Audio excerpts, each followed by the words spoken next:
I just want to say thank you so all for being here. And we're looking forward to a great session from our panel here, Sonangol, winners of NOC of the year. And we're really, really excited about this one. There is always, when you go across the continent and people are talking oil and gas, there's always questions around what's going on with Sonangol, Verna, what's going on in Sonangol, or for all of you here, certainly a lot of people will be asking you what's going on with Sonangol. So this is a great opportunity to listen. Ricardo, of course, Osvaldo, and everybody else who's here. Welcome, and thank you. Looking forward to that. Okay, thank you. Thank you.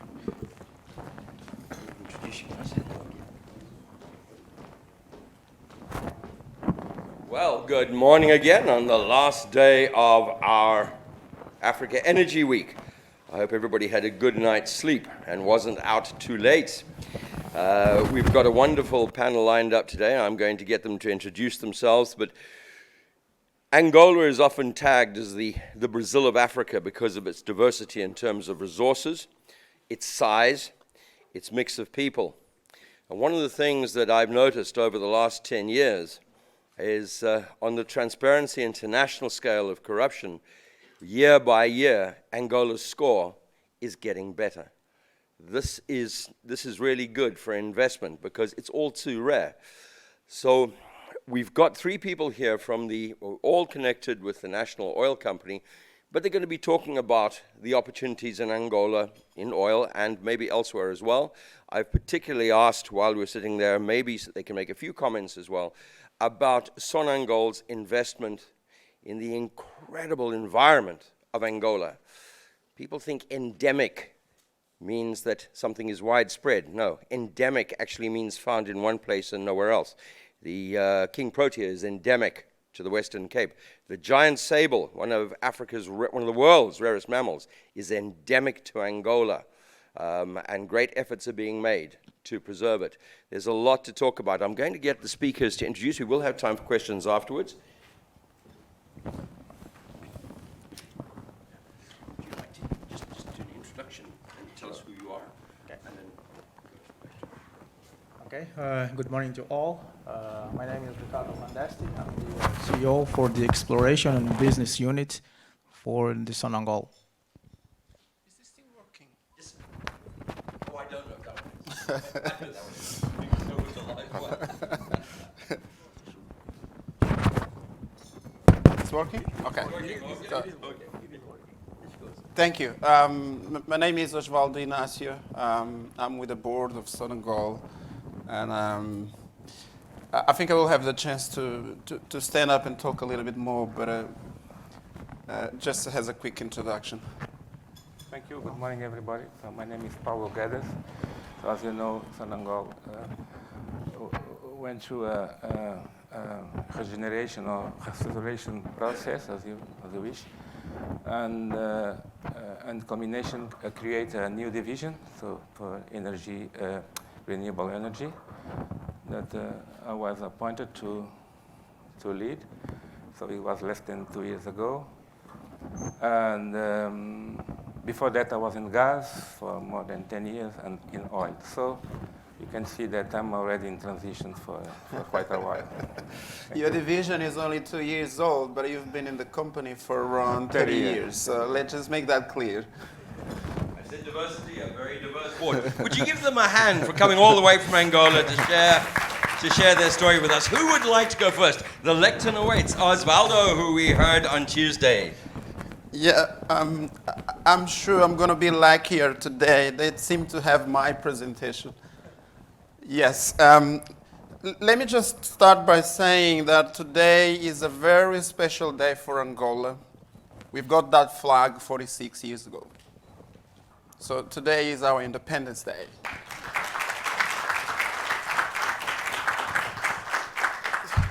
Thank you. And I hope we make the country proud, we make that flag proud when we go back home after this presentation. So, anyone interested?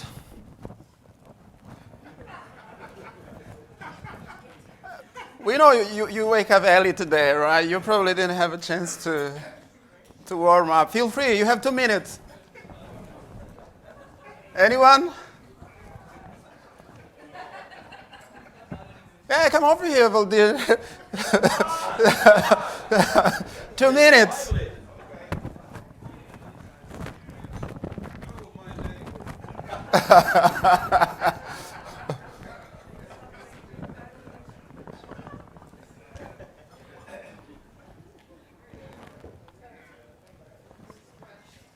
Werner, I know you're just pretending, please.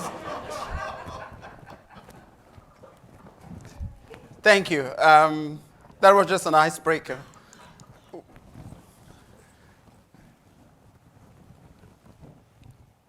A friend of mine sent me this picture around 2 months ago. Don't take it too seriously because this is a meme. It is a BMW, an electric BMW, being charged with a charging station powered by a diesel generator. The irony. Yes, and he said, when he sent me the picture, he said,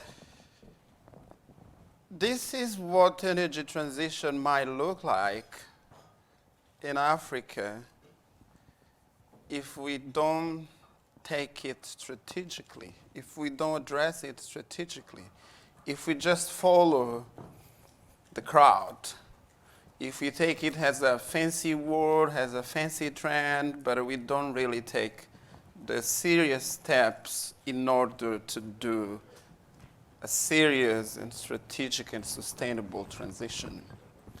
And I thought it was interesting as a starter for our discussions about energy transition, and I was supposed to present this picture on Monday, so it is unfortunate that I'm doing it at the end of the conference, but it's just for us to think about it, right? It was said that around 600 million people in Africa don't have electricity. So embarking on an energy transition that focused on renewables and other type of even more expensive sources of energy, if you don't have the baseline, could be a danger game. When I'm traveling across the country, and I was born at a place around 420 kilometers away from Luanda. And when I'm traveling to Malange, where I come from, on the 420 kilometers journey, you can count in your hands the number of fuel.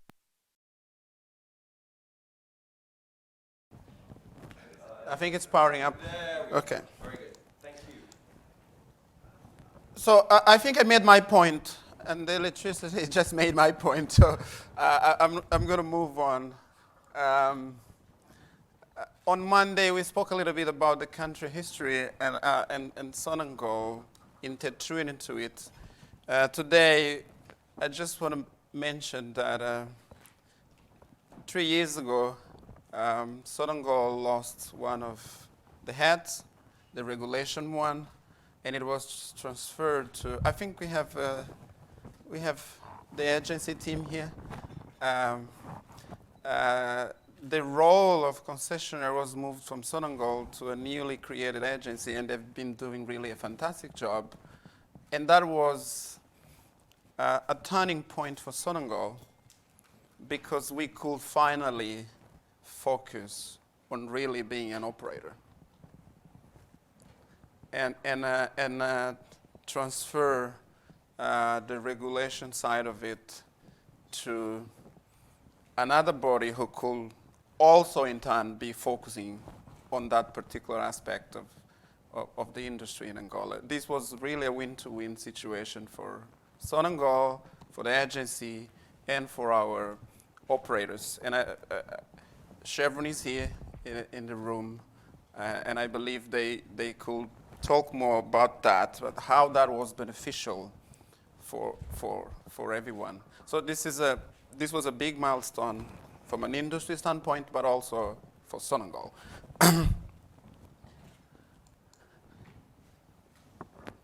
And this is the Sonongold footprint globally. As I said on Monday, although we are a national oil company, but we have a footprint across the globe. And as we think about the new phase of Sonangol being an operator, we can do that even better because we can really be focused on it. So you see we are in Brazil, Cape Verde, Cuba, Gulf of Mexico, Portugal, Venezuela, and some other places, Euro, America, and etc. Ricardo, our CEO for the upstream business, will talk a little bit more about this, maybe in a bit more details. But I just wanted to touch base on what we are doing in order to increase our exploration and production. We've structured a very ambitious plan, 5-year plan, which is structured in, let's say, 5 different categories. And as you see here, I think this is the laser. As you see here, it's focused on building skills. It focuses on innovating around technology and partnerships. It focuses on safe and secure operational facilities. It focuses on increasing not only the production, but also the profitability coming out of that production. And obviously, last but not least, it also looks at financing, right? We can't really go anywhere if we are not able to source the right financing, funding, etc., for all those investments. And obviously, now how do we do this? How are we planning to increase production at a point where, at the same time, there are debates and discussions around reducing fossil fuel source of energy, while at the same time increasing production to increase refining capacity, et cetera, which is obviously also going to help the industrialization of the country itself, right? So if I could summarize some of the challenges a company like ours have today, funding and energy transition will really be on the top, right? How we can do that, how we can do the transition with the right funding, and at the same time that we are making sure we have enough, we are generating enough electricity for the country to develop, right? So Ricardo is going to talk a little bit more about that in his session. I just wanted to touch base on this, leave these questions, and then we can talk a little bit more during the Q&A session if you want to talk about that. Maybe an important point that we need to clarify is when we say that we want to increase our production to a minimum of 10% of the country production, what do we mean? What we mean is if you're following the Angola oil industry, you know that the model is based mostly on joint operations, right? And you have a number of equity partners on each block. and a lead operator. So a number of companies come together, has equity partners, and there's a lead operator. Sonangol is across the board in all of those assets, right? But it's not the lead operator in all of them. So what we are saying is our production rights today are around 20% if you take into account our equity partnership in all of the blocks. But the production where we are the lead operator is not at the level where we want it to be yet. And this is what we are saying. That particular aspect of the production is what we want to increase, because if we take into account all of the production of the country, we are about 20% already. So, but we are very ambitious, and we want to increase our own production by 10%. Today is not near where we want it to be. So there's an exploration campaign and plan that we are implementing in order to get there.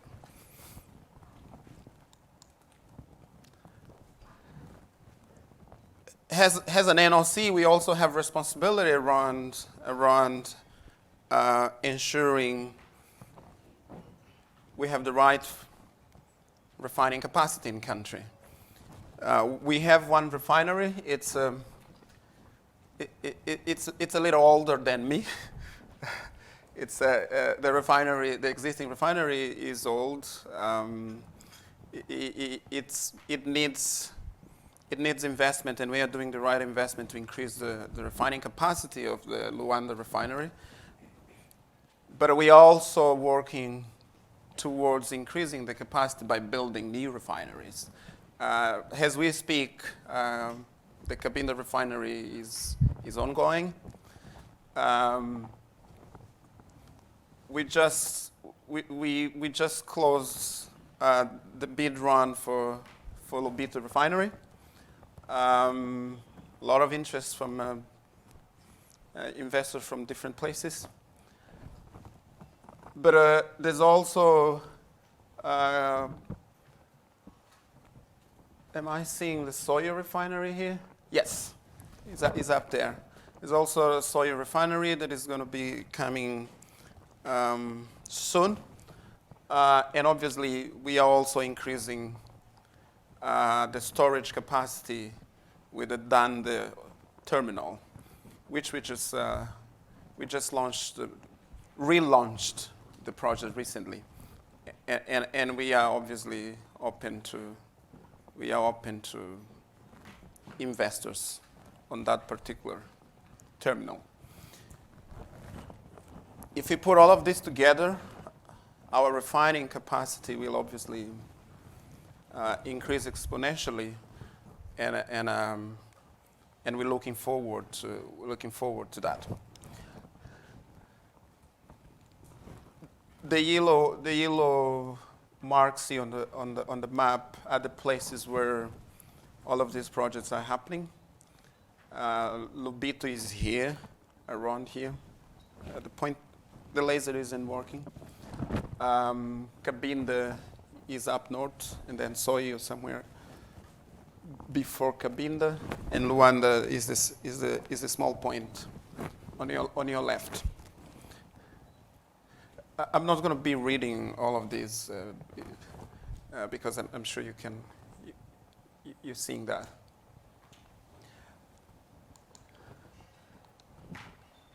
Paulo will also talk about energy transition, what we are doing to position ourselves as an integrated energy company, not only in oil and gas. So I'm not going to spoil your presentation, Paulo. So, but this is just briefly to say we have a number of projects going on around photovoltaic energy, photovoltaic projects. And we invested in this company which produce ethanol and energy from ethanol, so from biomass. we are not only investors in that company, but we actually going to be increasing our equity participation in that company, and we're going to do that soon because it's part of our strategy in order to produce clean energy as well. So briefly, and I had a lot of discussion this week about, I had a lot of discussions this week about green hydrogen. We've just setting up a MOU with Geof, a German company, to set up a green hydrogen plant in Angola. So as you see, we are looking at the portfolio in an integrated way. Sorry, any question? Sorry, any question? No, I'm seeing you raised your hand. Okay. And Sonangol Carbono Azul is an environmental. Back to your question. We've just presented that project actually recently at COP26. We're planting thousands and thousands of mangroves in Luanda. Let's say close by, right? It's not in town, but around the south of Luanda. Our president actually launched that project a few weeks ago, and we presented it at COP26. So, and the whole idea really is not just to be nice, just to look nice. That's not the idea. The whole idea really is to start and drive the discussion around the carbonization and what role we can play in that space, drive lawmaking process around that, but obviously also help in reducing green gas emissions, right? So in general, what we as Sonangol mean when we talk about energy transition is this. We are not against it. We think it's needed, but we think it needs to be balanced. And we, as a continent, need to play a different role in a way that we define for ourselves what energy transition means to us.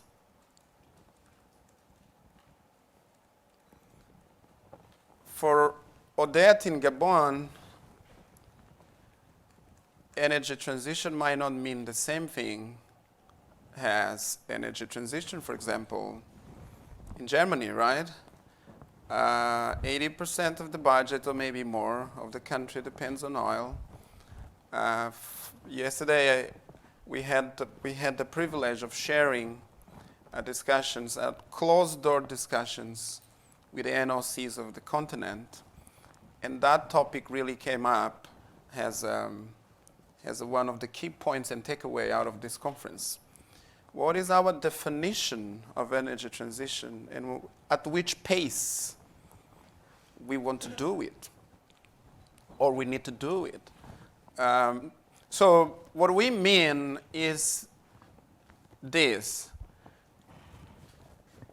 We are all in with the transition, and we're taking very serious steps, very bold steps in order to do it, but we are also saying we can do that at the same time that we continue monetizing the resource, the vast resource we were blessed with, in a safe and clean way. That's what we mean as a Sonangol with the transition. And hearing from all the NOCs yesterday, we can really reach a conclusion that as a continent, at least from an NOC's perspective, that's what everybody is looking at. So briefly, this is the Sonongold perspective that we were hoping to present on Monday, but Werner thought it was a good idea not to show it.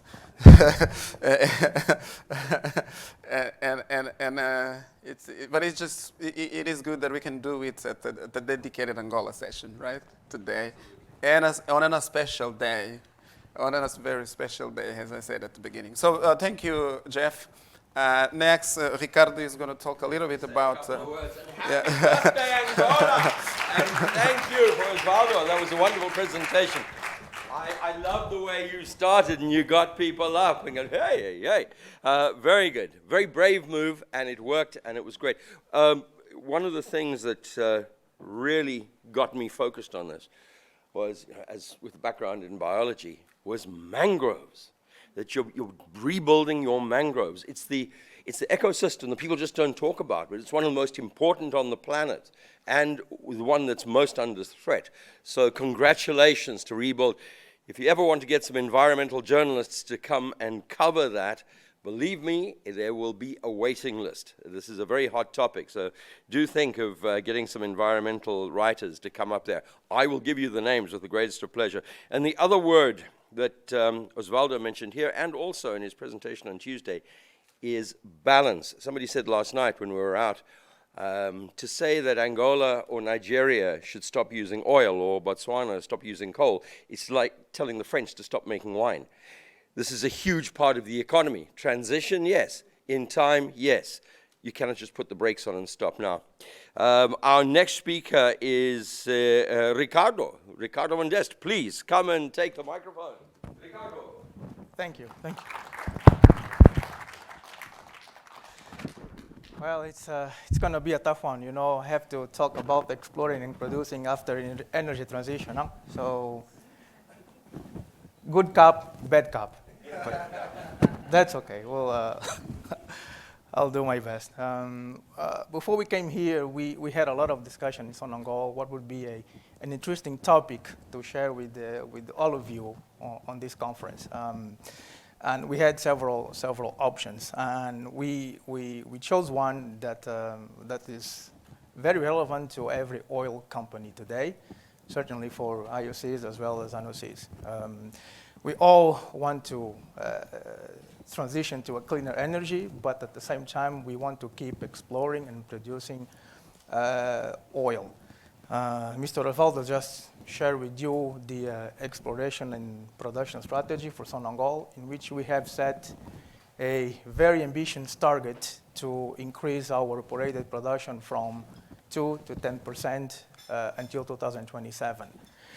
But, well, that takes money. And the question is, where we'll get the money from? And when we watch several sessions during this week, there is a question that keeps popping up. How we get funding for oil and gas projects in a transition energy transition environment. And like I said, Sonangol, as every other company, will face the same challenge. So we will share with you a little bit of what we are doing in terms of overcoming that challenge. A lot of people say that we'll run out of oil within the next years, but when I stopped and I think, well, we'll most likely run out of cash before we run out of oil, you know? And and this is something we really need to think about. So the topic for my presentation is portfolio optimization, a financing option for the upstream.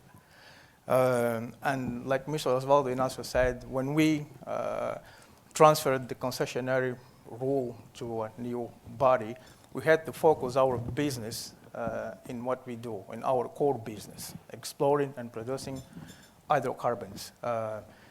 And for that, and to be a more efficient company, to get the company ready for the future, we set up a restructuring program for Sonangol. And of course, part of that restructuring program was to answer that question. Okay, exploration strategy is part of the restructuring, but then the financing part is going to be very important in order for us to get to that objective. Okay, Mr. Osvaldo also showed you Sonongold Footprint. Even though we are a national oil company, we have an international footprint as well.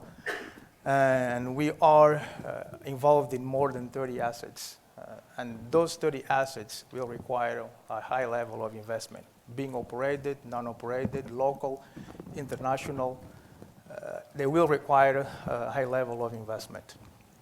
When we look at all the projects in Angola and where we are in these projects, Sonangol is probably going to be the largest investor in oil and gas from 2021 for 2025. Okay? We all, again, talk about energy transition, but we also agree that oil and gas will still play a very important role in years to come. Okay? Angola, as a country, will need significant investments in exploration and development in order to arrest decline. There is a sharp decline in our fields today for different reasons. And of course, to arrest that decline and to be able to increase production, we need to make investments. And of course, during the last 4 or 5 years, there has been hardly any investment on the oil industry. And we are paying the price for that right now. Okay? As I mentioned, in an energy transition world, financing oil and gas projects is going to be harder and harder. We will come a point that banks simply won't get you any money, won't give you any money for oil and gas. So we'll need to find different ways. We need to think out of the box and how to finance that industry. So we needed a strategy to meet those investment needs, to be able to finance those projects in order to get that production target. And then portfolio optimization is just one way we found to get some of that money. Well, not all of the money, but at least part of the money to finance those investments. This is just to give you an idea of Sonongold's footprint in terms of region, where we operate versus non-operated. We have fields onshore, offshore, shallow, deep, different phases of the assets and different countries as well. So it's a really diverse portfolio for Sonangol. And like I said, this requires a high level of investment across the board. Now, when we start this portfolio optimization, of course, we had to define some key principles and what were the objectives for that exercise. Of course, one of the first ones is that we need that to be aligned with our exploration and production strategy. We have set the goal. We identified the projects. We identified the assets. Now, we need the investment. Second part is our second key principle. We had to make sure that our production rights would not be greatly affected by this portfolio optimization, by divesting or investing in new assets. We have to perform the economic evaluation for that entire portfolio to be able to make decisions. We have set the principle that we call divest to invest. And this means that the money that we get from this divestment will be channeled to invest in either upstream or some of the renewable projects that Mr. Osvaldo and Inácio just talked about. And then the last one, but not the least one, we had to make sure that whatever assets or whatever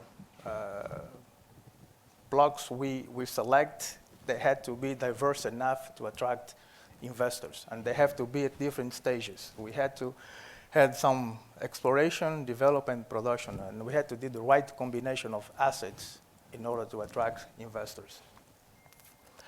Now, the objectives, of course, one of the most important ones was to secure financial resources to invest in the upstream projects. Then reduce some of the exposure that Sonangol had in some of those assets. In some of those assets, we had a very high participating interest. Some of those assets were very capital intensive. And of course, we would have a lot of financial exposure for the next years. The third one, we wanted to reduce the risk when you talk about exploration, or, as I said, financial exposure when we look at some of these projects on these assets. The fourth one, share the risk with new stakeholders, and hopefully we will have new companies coming to take a participation in some of those assets. Fifth one, increase revenue by investing in low-cost barrels. Like I said, we are not just divesting in some of our assets, we are also investing in some new assets. So we like exchanging high-cost barrels for low-cost barrels. And then, of course, that will lead us to reduce some of our operational costs as well. Okay. So having that in mind initially, and this was the first phase of this portfolio optimization, we have selected 8 assets that were chosen to divest. And you can see here the 8 assets along with the participating interest that Sonangol is actually divesting for each one of those blocks. And you can see that we have blocks that are under pure exploration, blocks that have projects under development, and even blocks that have production. So we think that this set of assets will cater for the interest of all the investors. We have assets for those that are risk takers and like exploration, and we have assets that those are risk adverse and like production. And of course, this also gives a good opportunity for new companies to come into the oil industry in Angola without having to go to a round bid with the national concessionary, for example. Okay. And then this is just some of the criteria that we use to select the assets that we are divesting. Like I said, we have several different reasons why we are divesting in those assets. Okay. And then at the end, and like I said, the main objective is to be able to get funds to finance our exploration and strategy and exploration production strategy. And of course, like I said in the beginning, when we look at the energy transition world, funding those oil projects will be increasingly limited, and we need to find ways to get around that. Right? And this portfolio optimization program is just part of our strategy to finance upstream projects. There are other options out there that we can use, but this is just one of them. This is also an opportunity for us to reduce some of operational costs, since we are divesting some assets that have high operational costs. And of course, anytime you reduce your cost, you have a chance to increase your revenue. Okay. Those funds that we will probably get from this exercise are to be channeled for the projects in our operated blocks. Our exploration and strategy and production strategy is focused on our operated blocks, and this is where we have to make the greatest effort in order to contribute more to the Angolan industry. So we have to go from, like Mr. Osvaldo said, right now we have about 2% of the Angolan oil production, and we want to go to 10%. And that's going to take a lot of effort. It's going to take a lot of investment to get there. No, but we also have non-operated blocks, other commitments, and of course, those funds will have to be used on those assets as well, but we have to be able to select those assets with the low cost and high return. We believe that these assets we select have a nice combination of risk and opportunity for the investors. And of course, as a result of that, we have seen a very good response from the market, very good interest in those assets.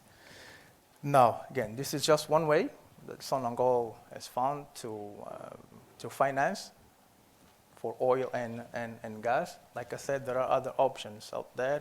We have seen other options being discussed in this conference, but this is one that for us is going to be fairly quickly, because that exercise is almost at the end. We will be having those results before year end, and we'll have an idea of the capital we will be able to raise after that portfolio optimization. Thank you for your attention. Hey. Thank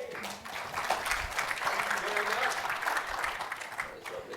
You're technical. And Thank you. Okay, very good.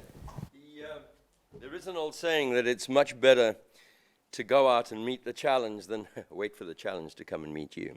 And you can see this. I was very interested just watching this, the plans that you've gone through to anticipate what you need to do over the next 10 years. However, as someone who fills up his car quite frequently at an eye-watering cost of petrol, I had to laugh when you said invest in low-cost barrels. Please, if you find some low-cost barrels, can you send them here? Because we are very sick and tired of our petrol price. Our last speaker, please come and take the stand. Thank you.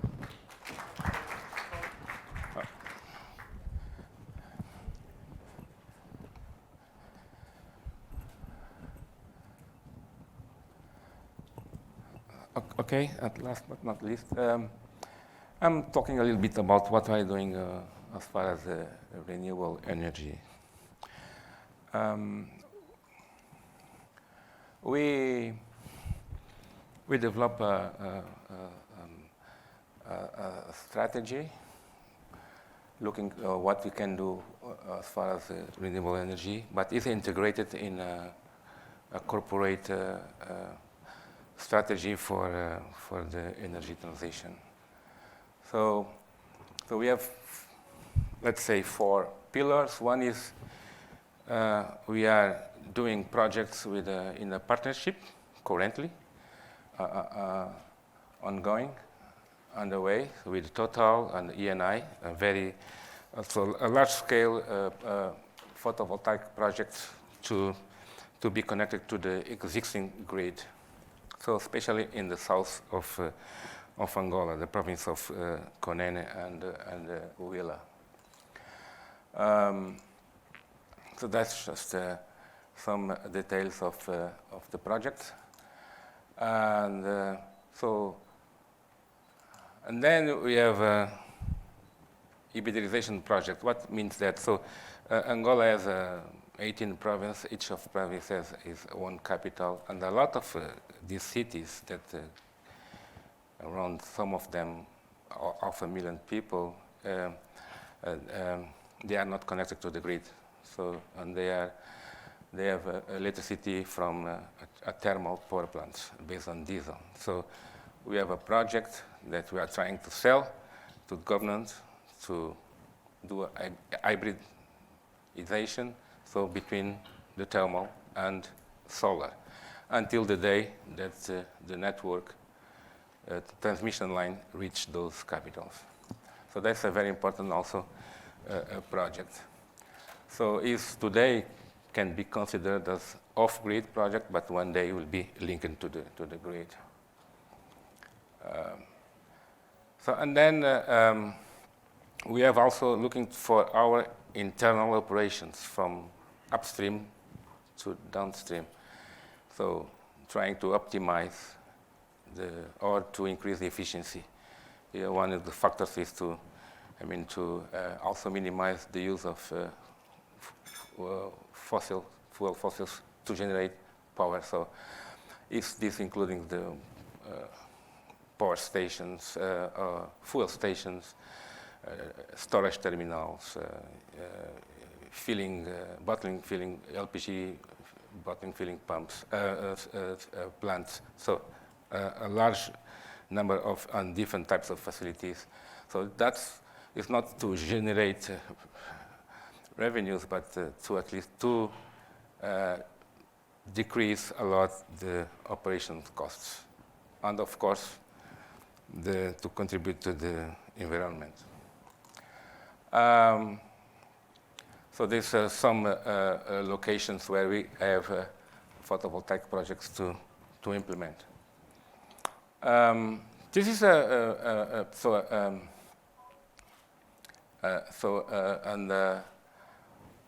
we can show some numbers what we try to achieve and some equivalation. So, for instance, if we implement all these hybridization projects, we can as far as emissions, so it's a huge number of CO2 less to the real emission to the air. And also the big saves is going to be on the diesel consumptions. Not talking about only the cost, but the struggle to the logistics to transport the diesel from the from the ports terminals in the coast to some cities inside countries, so sometimes 1,000 kilometers away. There's a very interesting, very small projects that can help the locals. So implement some charging equipments in the stations, and where the people can use, take home, or put in your bike or motorcycle, and then came back and replaced to another unit already recharged. So this is something that also we want to implement. I will a bit address that. Of course, the renewable energy, you need to have a customer. So a good customers are the industrial parks. Luckily, today, we have some industrial parks in Angola that are not connected to the grid. So as well, it's a good opportunity to sell some renewable energy initiatives. Then also we are looking for, as Mr. Inácio already touched bases, biofuel projects, and also a green hydrogen. Also would like to mention the wind power.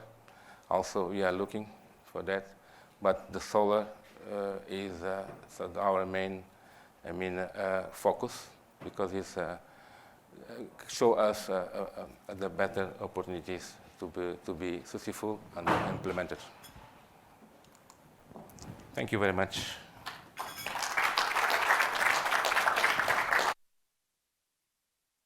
Thank you. I love that word. I haven't seen it so far at the conference, but maybe I haven't been paying attention. Hybridization, that it doesn't have to be all of one or all of another, but that we can do a blend. And by going down that road, it gives more time for this transition. But Osvaldo did make the point on Tuesday that there's still a lot of people in Angola who don't have electricity, and that has to be one of the great urgencies for any country in Africa, getting this 600 million people across the continent onto the grid. Do we have, I'm going to start at the back of the hall.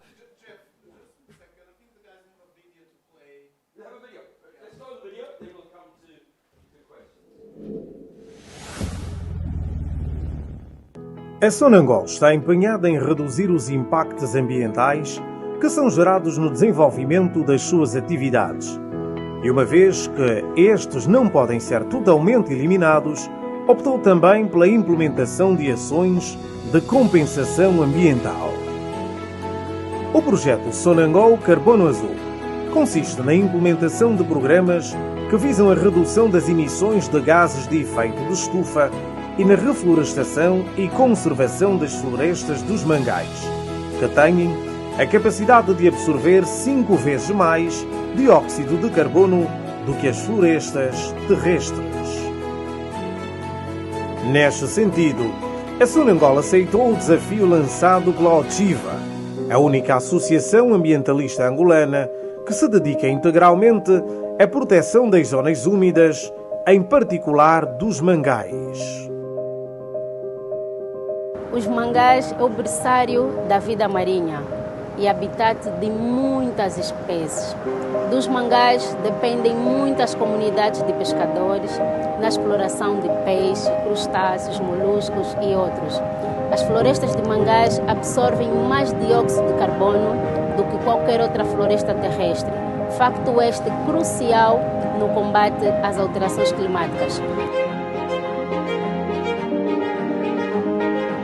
A Sonangol prestará todo o suporte logístico para que a Ochiva intensifique as campanhas de restauração e conservação dos mangais que serão reflorestados, assim como análises periódicas dos níveis de contaminação da água, dos solos, do ar e da vegetação.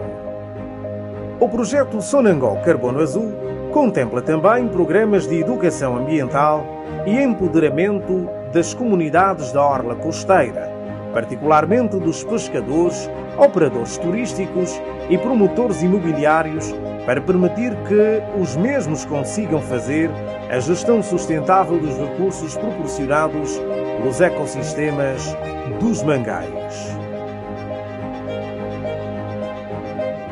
Os mangais são, sem dúvida, um importante ecossistema contra as alterações climáticas, pela sua grande capacidade de absorção de dióxido de carbono. Mas mais do que a proteção dos ecossistemas, é necessário prestar todo o apoio possível às comunidades que dependem do mar para a sua subsistência, sobretudo os pescadores. É importante que as comunidades residentes nestes locais sejam devidamente sensibilizadas de forma a não verem os mangais apenas como uma fonte de extração de madeira para lenha e carvão. Com o projeto Sonangol Carbono Azul, a Sonangol e a Ochiva dão início a uma nova era na indústria petrolífera em Angola, apostando nos créditos de carbono para mitigar o impacto das emissões de gases com efeito de estufa e tendo como foco a conservação dos mangais, envolvendo as comunidades locais.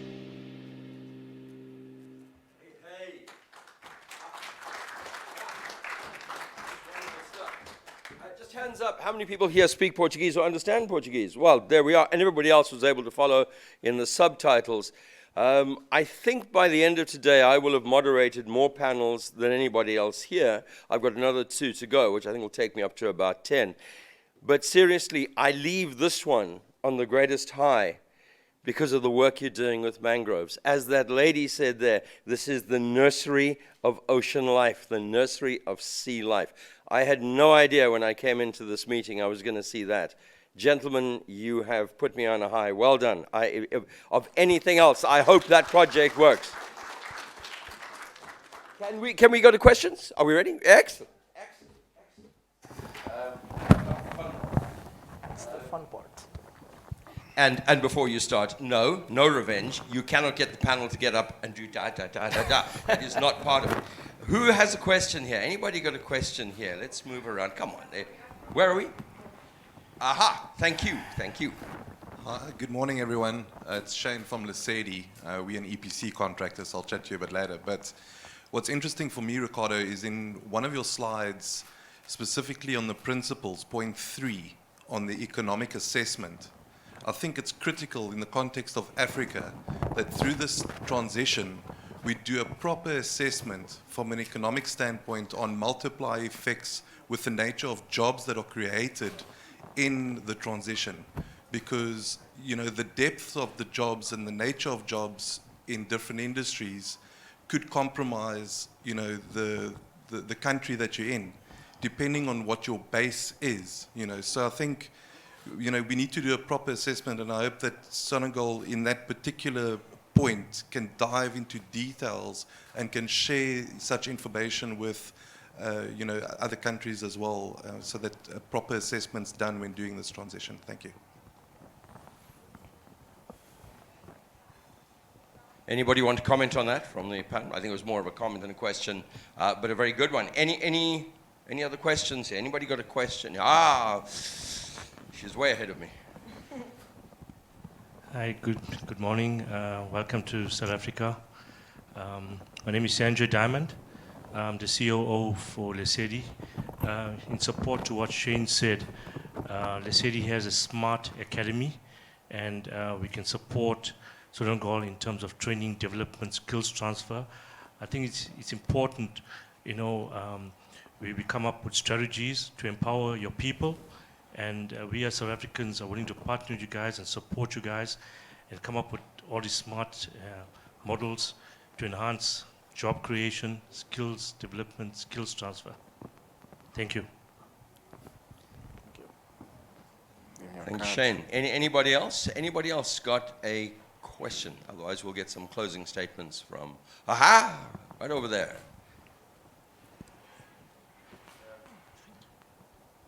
Oh, hi, I'm Christina Katsouris from Energy Intelligence. I'd like to know what Sonangol's financing plans are for the upstream section. Have you kind of worked out what percentage of debt, what percentage of equity you're looking for when you're raising the funds? And could you talk a little bit more about how you're going to get money from this market? Because it's difficult. I'm going to leave all the tough questions to Ricardo and Paulo. Ricardo, you want to take that? Well, that's a tough one, and this is a challenge that we are all facing. And again, the investment strategy for Sonangol is being put together as we speak, because again we have to adapt to this new environment. So because we cannot simply go to the banks we used to go to get the money, and of course we still don't have all the details. What we saw today is just part of that investment strategy. So I don't have a percentage for you in terms of equity versus debt or what we expect to get from this portfolio optimization.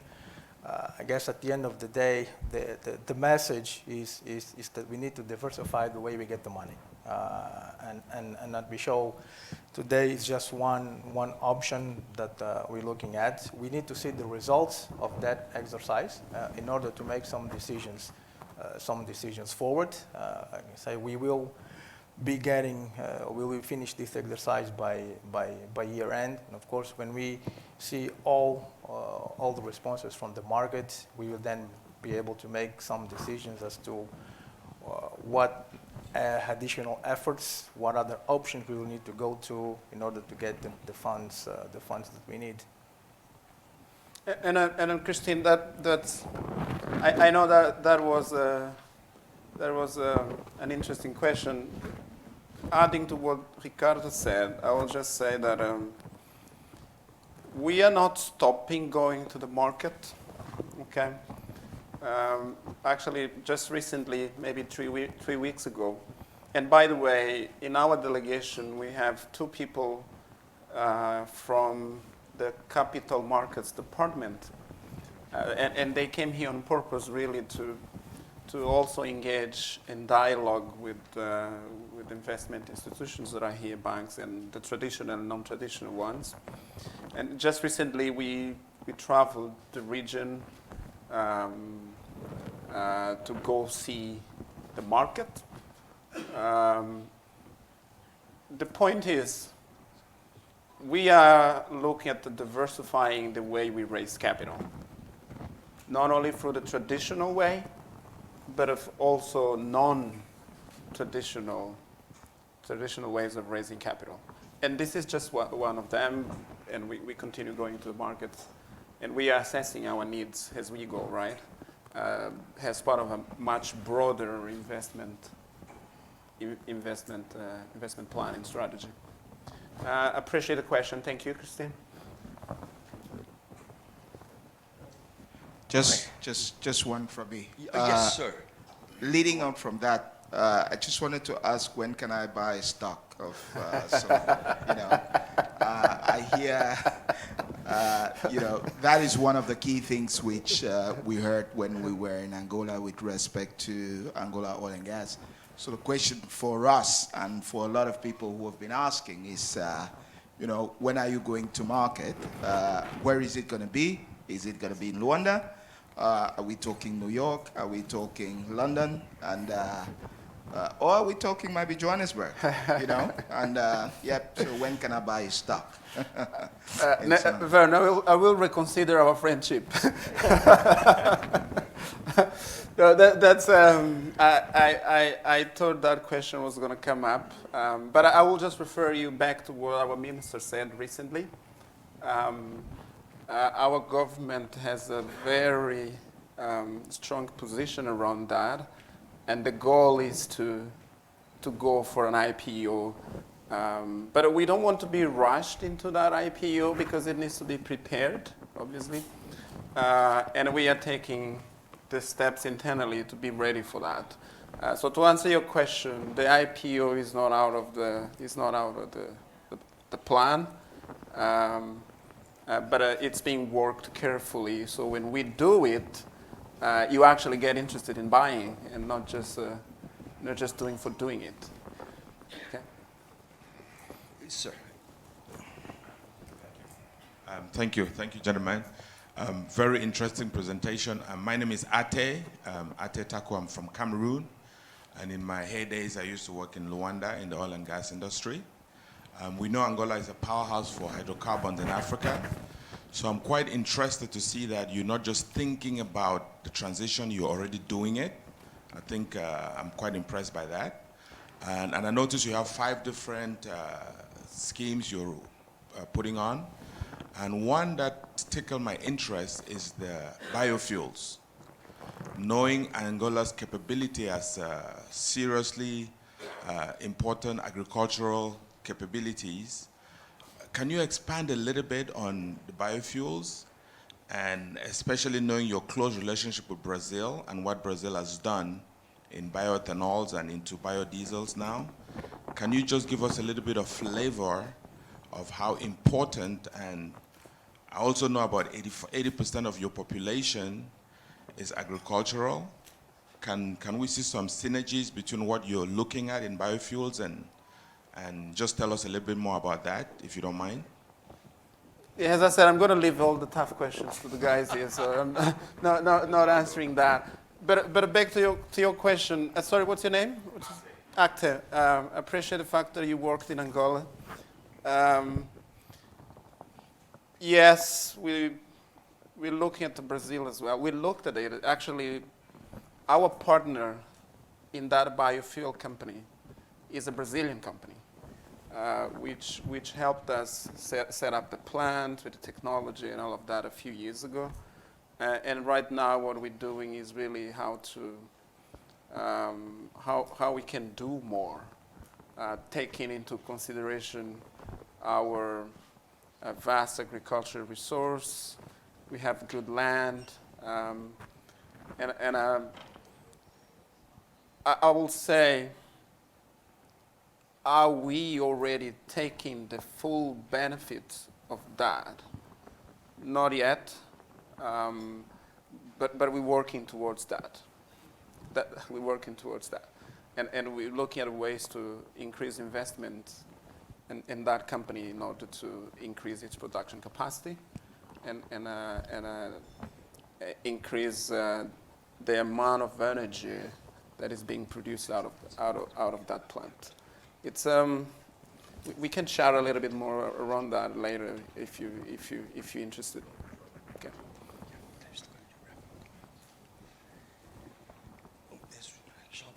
There's one more question over there. Is it a tough or an easy one? Ooh, you're about to find out. Hello, good morning, everybody. I'm Edgar Longhi from Technip Energies.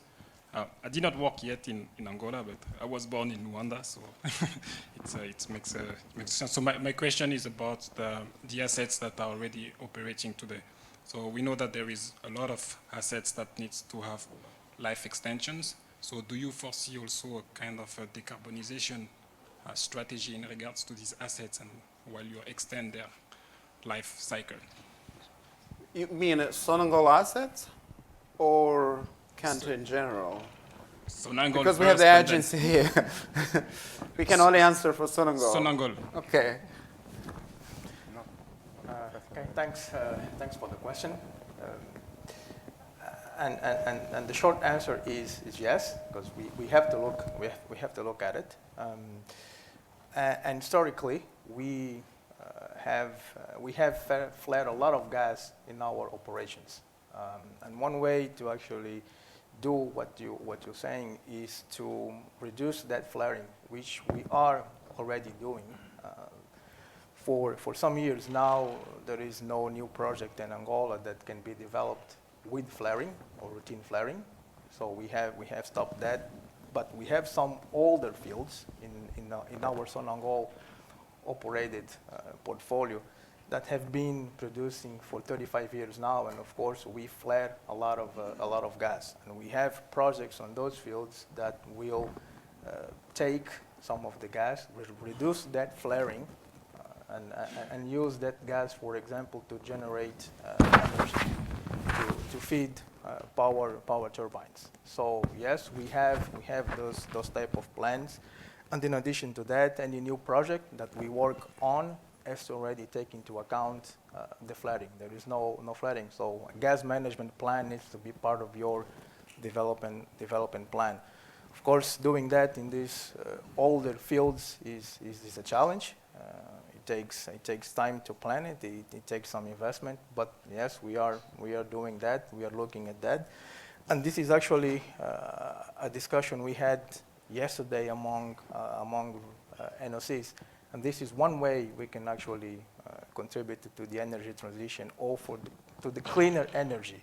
So solution is not stopping producing oil and gas. The solution is to produce oil and gas in a cleaner way, and that's one of the ways you can do that. Question over here, sir. Oh, we've got a mic. Good morning, Philippe Rodouté from Subsea 7 in Angola. There is an activity to come which has not been mentioned over the last few days, which is the decommissioning activity. And we know for Angola it will be a huge business requiring resources, but also a lot of financial capabilities. Do you have any comment on this particular topic for Angola?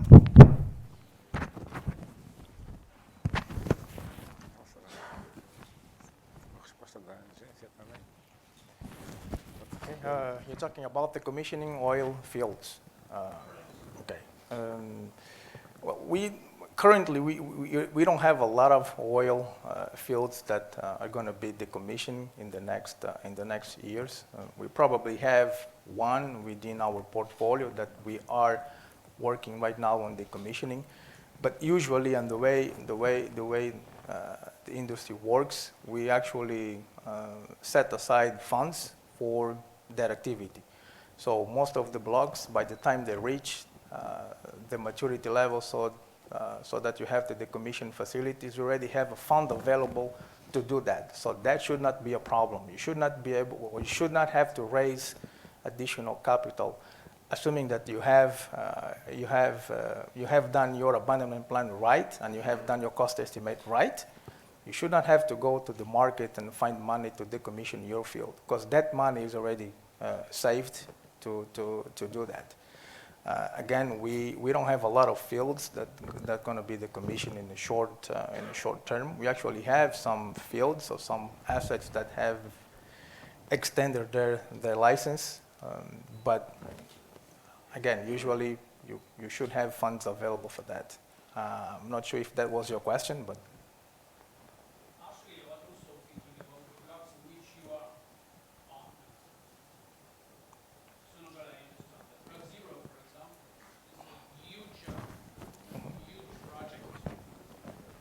You're sitting on the right table for Block Zero.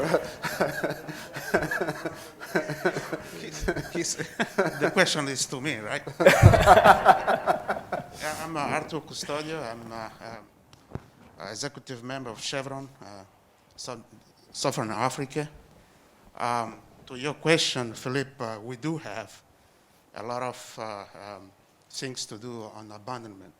The good thing is that the government, working with the IOC companies, we just published the new abandonment law, which will allow us to work together and abandon some of the fields. We do, like you say, very, very good. We have a field we have been operating from 50s, 60s, that we need really to abandon them. So, like Ricardo said, we already have a fund. The fund is there, and we have a very aggressive program to abandon those fields. And obviously, your company maybe join us as well. So we do have a program. The program has been approved by the government, by the concessionaire, and then we will approve some of the fields in the Block 0 and some 14. Okay? Appreciate you. So good question. We're coming up to time, but one of the things that I wanted to ask the panel is, this is an amazing story we've heard here today, and what I was sitting up there watching what's happening in the room, we started with quite a small audience, and then clearly the word got out that we had animated speakers here, we had a message that was worth hearing, and we saw people coming in and the room getting fuller and fuller. That's a very good sign. That's a credit to the three of you. One of the things that disturbed me all the way through was I was hearing things for the first time, and I like to think that I'm well connected with Africa. I read extensively on Africa. I write extensively on Africa. Do you accept that maybe Angola could have done a better job of getting its story out, and that there is a lot of work to be done to get out the good story of Angola, the good story of Sonangol, some of the stuff that we saw here? And is there anything that us in the room can do to help you to push that story along? That's a very tricky question, Geof.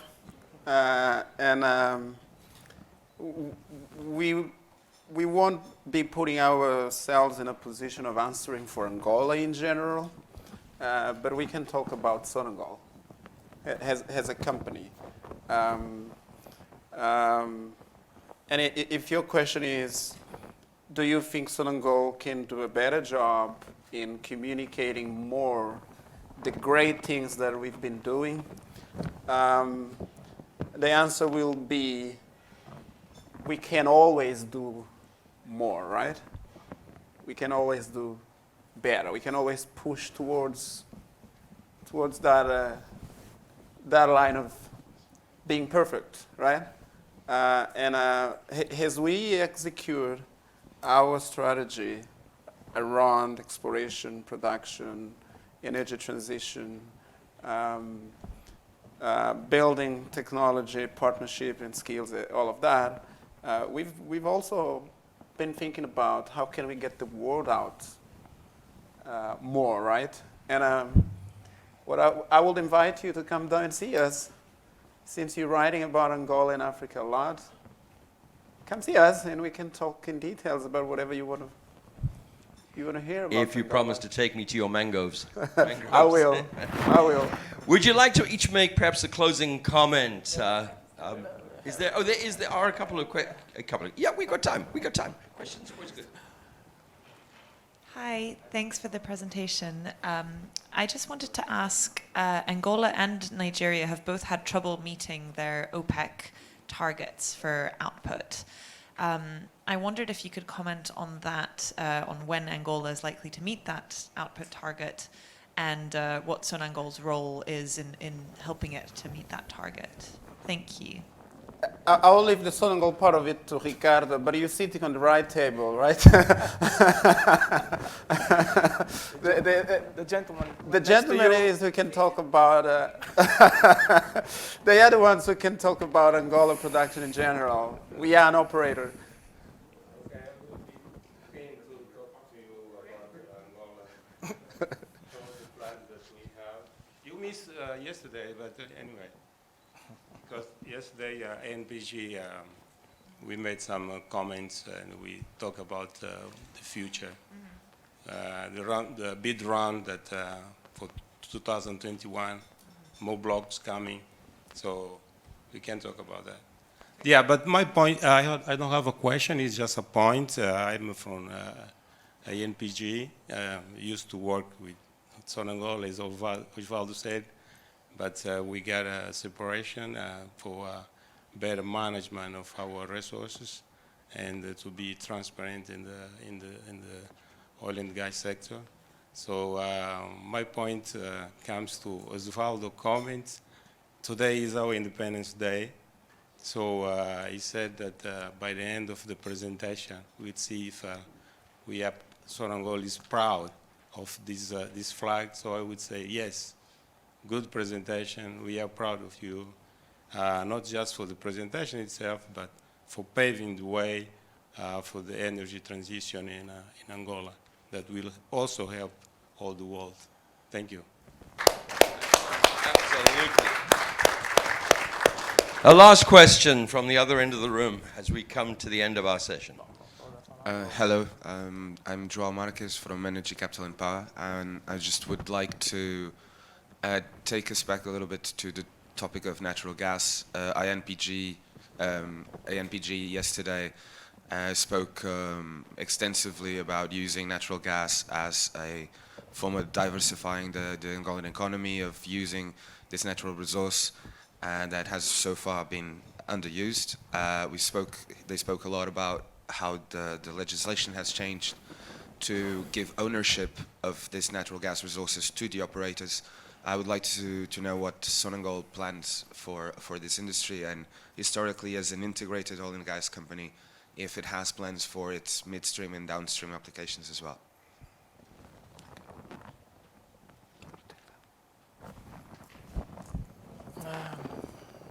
Okay, I will try and answer that. Yes, we talk a lot about gas and how we can use gas in several different projects, but there is one thing you need to take into account. In order to use gas, you have to have gas, and we need to find gas.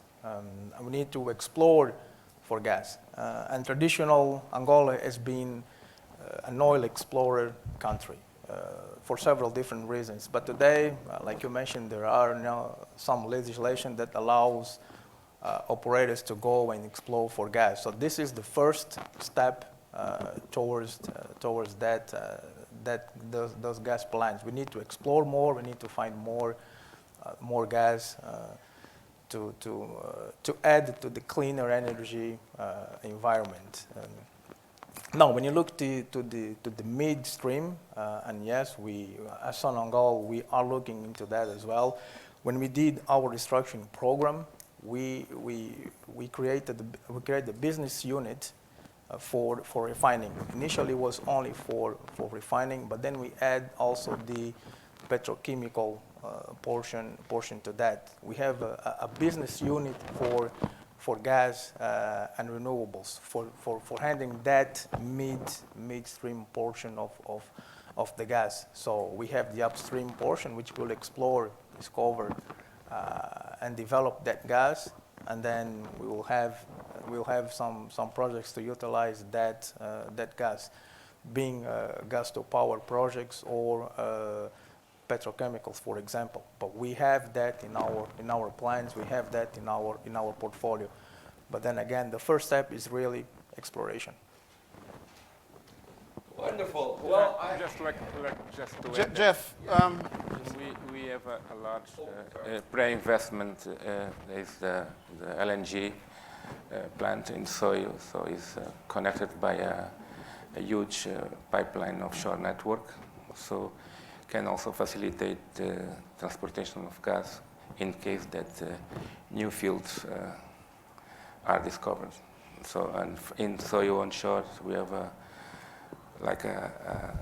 gas plant and a gas treatment plant and a hub that we can then distribute for different users. Thank you. Thank you. This has been a very interesting audience, as somebody who works with audiences and watches audiences. A lot of the material that was brought up by all three speakers was technical. It had a great deal of depth to it. And as an audience with questions, you took this in and you brought back subjects and topics that opened up and explored what had already been discussed. This is not easy when you're dealing with such technical issues, and I salute you for that. A round of applause for the audience, please. You have been a very, very good audience. And Osvaldo, Ricardo, and Paulo, could you please stand and be seated? Would you round on happy birthday, Angola! Thank you so much. Thank you.